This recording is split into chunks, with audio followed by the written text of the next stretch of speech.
सिद्धार्थ गौतम भी राज परिवार से था, सब छोड़कर उन्होंने गरीब के लिए परवाह किया।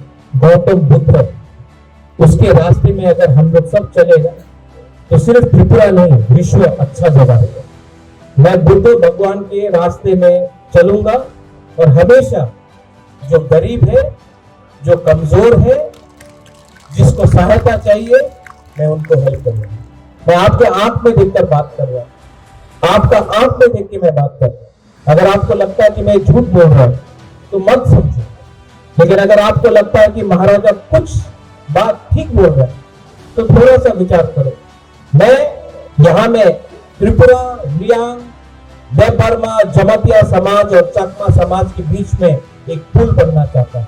और जिस दिन ये ब्रिज बन जाएगा ना, फायदा हम सब का होगा।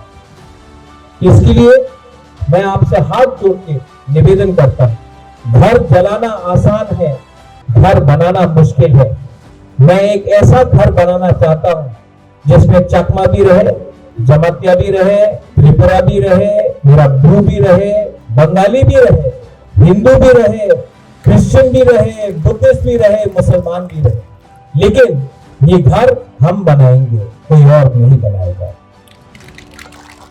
1000 साल तक त्रिपुरा को चलाया है, आप लोग ने 1000 साल तक रंगामती में राज किया है। चकमा राजा, त्रिपुरा राजा, हम लोग अपना शासन को चलाया, 1000 साल तक चलाया। कौन बोल सकता है कि हम लोग त्रिपुरा राज्य को नहीं चला सकते हैं? हम लोग चला सकते हैं, लेकिन जिस दिन हम लोग एक हो जाएंगे, एकजुटता होगा, उस दिन हमारा बच्चा का भविष्य भी अच्छा होगा।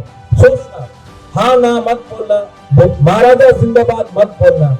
महाराजा जिंदाबाद बोलने से महाराजा बड़ा नहीं बनेगा।